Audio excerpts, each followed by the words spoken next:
Good morning, everybody. It's Saturday, August 11th, 2018. This is the 13th episode of Live at 5 First Fire Facts. I'm your host, Kel Casey. Thanks for joining us here in Merlin, Oregon at the Incident Command Post, which, like I said yesterday, is actually moving to Lake Selmac on Sunday. Big shout out to the firefighters tuning in at Spy Camp in Agnes, Bear Camp in Selma. Thanks so much. Change is the theme today. Change in the weather, change in the fire behavior, change in our command post, and the change in the incident management team with the Alaska team coming in. We're going to jump right into it. We've got lots to cover today. Please post your questions here. We'll still keep answering them throughout the day, and we do appreciate neighbors helping neighbors. Okay, some facts on the Taylor Creek fire. The current acreage from the IR, 47,000, 30 acres, 45% contained, and approximately 1,200 personnel. For the Klondike, we don't have the IR yet. It hasn't been put on the map, so we're going to keep yesterday's number at 38,382, but we know that that's going to be higher for sure. Containment at 15% and right around 600 personnel. So the databases are still getting worked out, but there's just shy of 2,000 people working on the Taylor Creek and Klondike fires. Okay, some highlights. The cap lifted. The roads have been impacted. There is a new normal out there. Great community meeting in Agnes, the surge in Selma, and our ops overview. Okay, the cap lifted yesterday.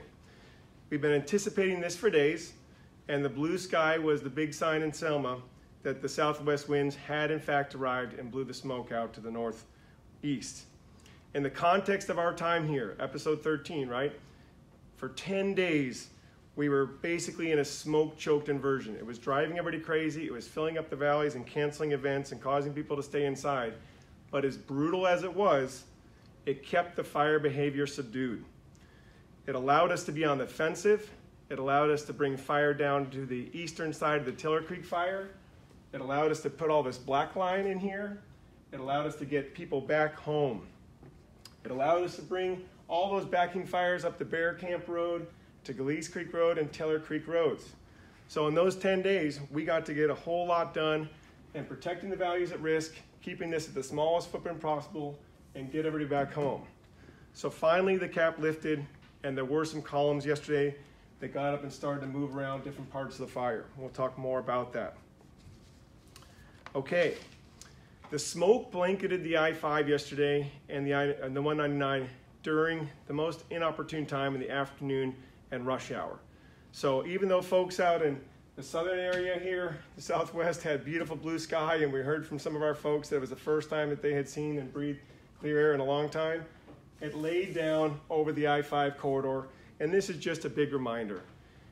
Prepare for these type of events as you see the blue sky days. There is going to be large fire growth, and when it's extreme fire growth like that, when it's not an event where we can put fire on the ground and have it creep slowly, but it's a naturally moving large fire, it's going to consume more biomass, there's going to be a lot of ash fall, and there's a difference between ash fallout and ember fallout. Ember fallout tends to be more localized.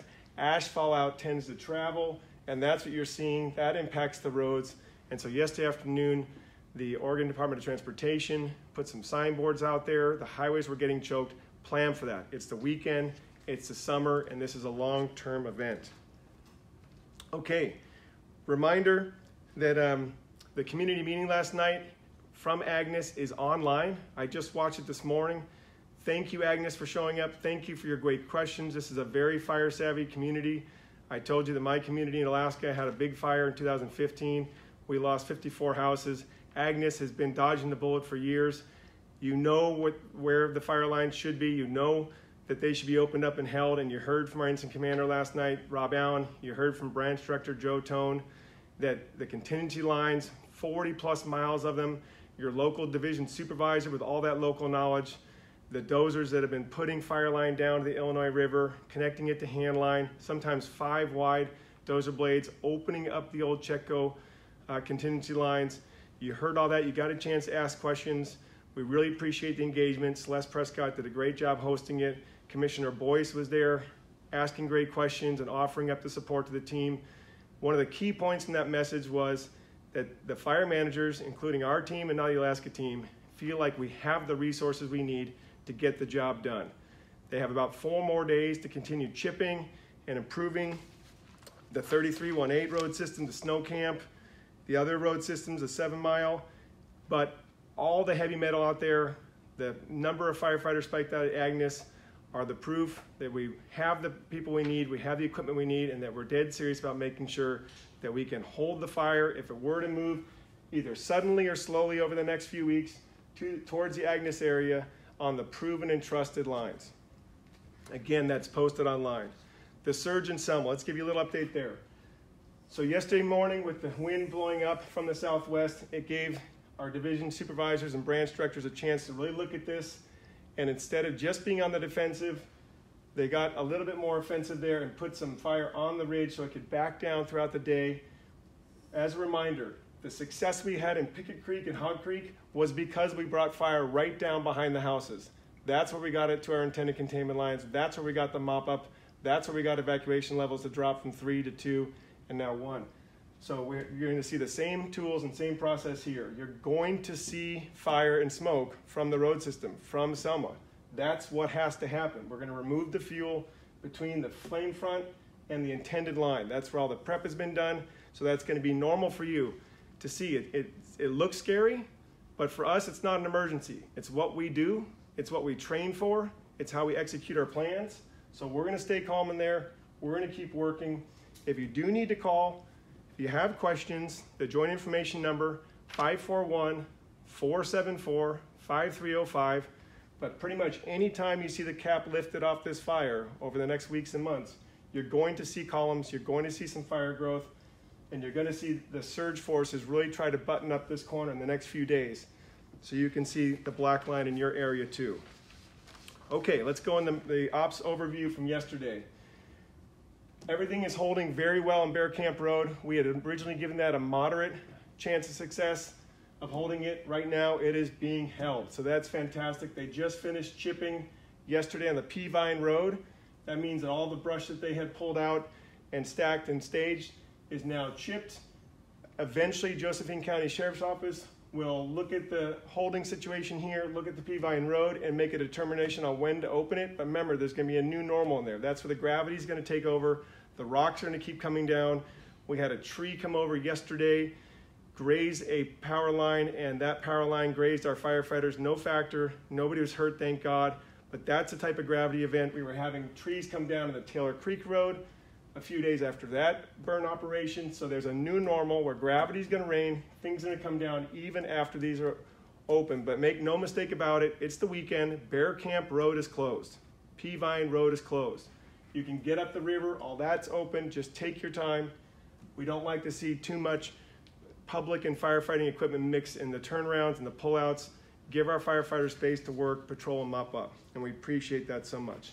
Okay, the east side National Guard crews have shifted down to start doing what they were doing on the east side in this Onion Mountain Road and Forest Service 25 area. We really appreciate the soldiers and airmen of the National Guard, their service.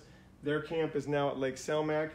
There are still crews, and there will be crews in here for weeks and months doing the long-term mop-up and long-term repair, so you'll see a presence out there. If you do see the smoke and duffers, that's going to be far interior. They still do have the 300 to 600 foot buffer of coal black. There could be a little stump and some other trees that are smoking, but you have coal black all the way around. The left side, fire crews actually were planning on bringing more fire down Chrome Ridge, and they actually brought dozers and crews, and they're going to try to go tie in to the north side of the Klondike fire. When that fire activity picked up, it pushed them back. They will take action in the Briggs Valley as needed.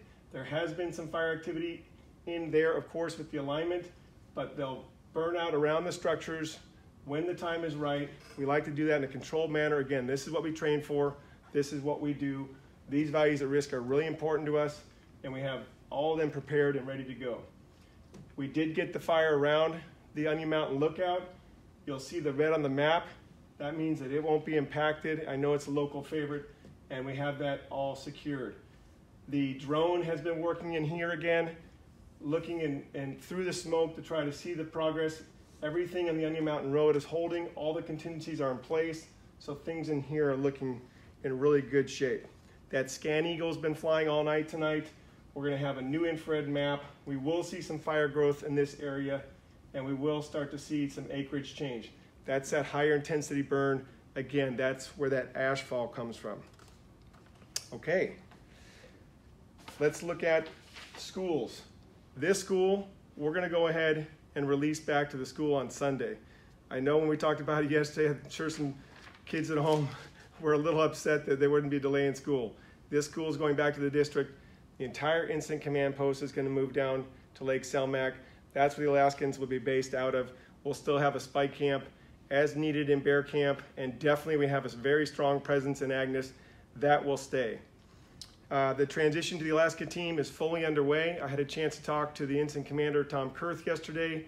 He's very connected to what we're doing here. He knows that we've been serving you in a kind of unique way. This is a pilot program. This is not a normal event to have the Live at 5. You're the very first fire community that's ever had this. So the Alaska team has some ideas as to how to carry it on. We were joking around yesterday. They have great PIO names. Sunshine Meitzer just came in last night. She's standing right behind the camera there. So we could have Sunshine at 6. Sam Harrell, who's an excellent photographer, PIO, will be coming in. He's been working on the Ferguson fire in California. We could have Sam at 7. Tom himself is a very witty guy. We could have Tom at 10, and on and on. And of course, Norm McDonald has been training with our team. He's the Incident Commander Type 1 trainee for the Alaska team. And so you as a community have the advantage of having Norm McDonald having been with us for this full 2 weeks. So the Alaska team's getting plugged in today. We have an in-briefing over in Grants Pass. They'll be shadowing all day tomorrow. So tomorrow will be episode 14 of Live at 5. And then on Monday, our team here, the Pacific Northwest Team 2, will be wheels turning to get home. I'm going back up to Willow, Alaska. I'm going to get a couple days of sleep, try to get rid of these dark rings around the eyes, and reflect back on what a great couple weeks it's been. We want to thank you. I know all the PIOs come back every day and they say all the kind words you've been saying to us. There's a team that's always behind this camera. It takes operations, it takes safety, it takes all the GIS folks, it takes the finance crew, it takes all the aviation people, it takes my team of PIOs who are working really, really hard, getting up early, staying up late to make this happen. We want to thank the neighbors helping neighbors. We're still always monitoring comments, but when we see you jump in and help each other, it makes a big difference. We also want to say thanks for the shout outs to the Green Pants Nation. It doesn't matter what badge you wear. It doesn't matter what agency you're from. We truly do have one mission. We're going to post some more insider photos so you can see how the agency administrators gathered around the maps with the incident commander. Watch the video from Agnes last night. I think that was a really good coming together of a community that's been around a lot of tough fire over the years, coming together on realizing that we're planning very far out. If need be, there'll be a whole nother team out in Gold Beach to catch this thing down the road. We're really hoping it doesn't get there, but we're planning that far ahead because your values at risk matter, your communities matter, and we're here to serve you. Post your questions, and let's talk about Standing Firefighter Order number 2. Know what your fire is doing at all times. That's why the Scan Eagles help. That's why those military ships help. To let us know what's going on there, we'll post the infrared maps just as soon as we can. And thank you very much. We'll see you tomorrow for episode 14.